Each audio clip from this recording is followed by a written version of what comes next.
Welcome back to another episode from the Apple Tree. Today we'll be reviewing The Marksman, which came out in 2021 and was starring Liam Neeson. Spoilers ahead for the film, as we will be going into some in-depth plot details, so if you've not watched this film yet, I highly recommend that you go and watch it and then come back and watch this video. Thank you.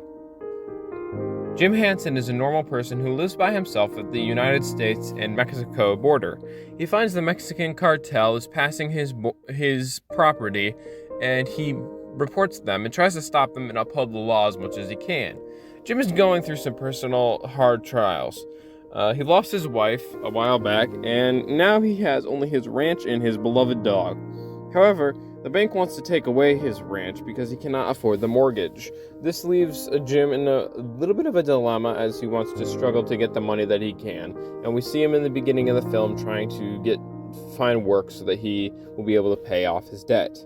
One day, however, a mother and her child show up to cross the border onto his property, and he's ready to report them, as he does every other time, until he finds out that the cartel is chasing them and wants to kill them. The mother begs Jim to take care of her son and bring him to his family in Chicago. Jim hesitates until he finds out that the mother is willing to pay him a lot of money, enough that would be able to set off all his debt.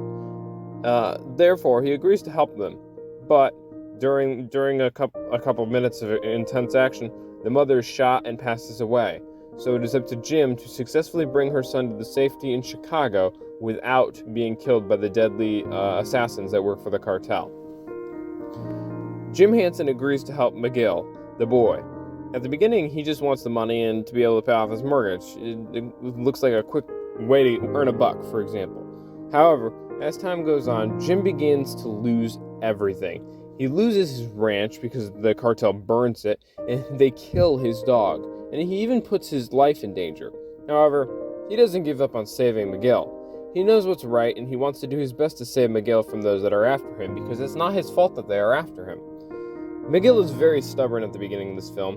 He doesn't understand what Jim is doing for him. He just wants to go back to where he lived. However, eventually Miguel learns that what Jim is doing for him is a big personal sacrifice, and he becomes grateful for what's being done for him. Rotten apples. The violence in this film is mostly gunfire. Many people are shot to death. We see some blood, but not too gory. We see some intense action scenes, including punching, kicking, and knives. One car is flipped over. It is hinted in one scene that someone commits suicide, but this is not seen on screen. The violence definitely earns its PG-13 rating. The sexual content in this film is very little. We hear of Miguel talking about having a girlfriend and that he hopes to marry one day.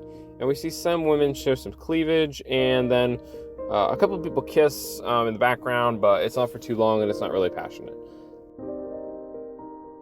We see some drug content in this film. Jim is seen getting drunk and passing out at one point, and there's one brief scene in a bar. We hear one F-bomb in this movie, when we hear about 3 to 4 uses of the D word, twice with the Lord's name misused at the same time. The S word is used about 4 times, and the H word is heard a few times. Definitely giving you a lot of language to consider.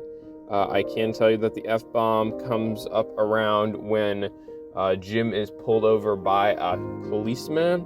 So if you want to skip that scene and not hear that word, then I would just skip that scene and look up what happens in that scene, like on Wikipedia or something. My additional thoughts are this film has a really good lesson. Jim learns that he needs to do what is right no matter the cost. He sacrifices literally everything to save Miguel. And at the end of the film, we see Jim get onto a bus and pass out. Or die.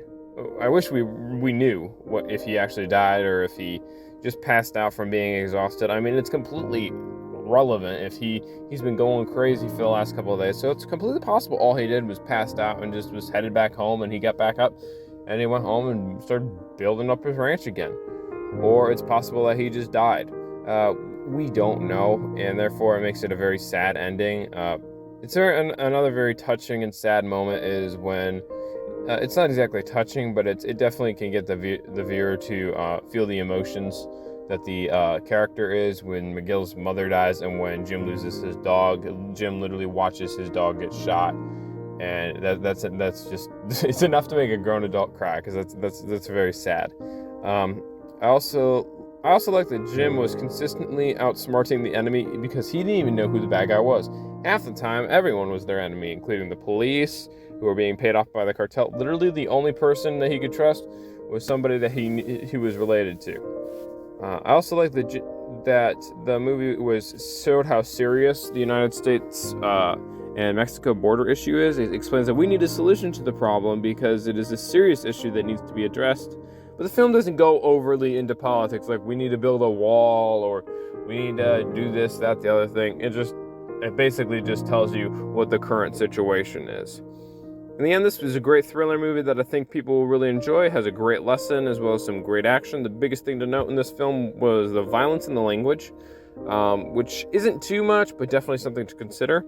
Liam Neeson does a great job at acting for this film, and I enjoyed it a lot. I hope you consider watching this film. Let us know what you think in the comments, and be sure to check by for new content. Thank you. Thank you for watching our video today. If you liked it, please leave us a like so we can know that you appreciated the video and make more awesome content.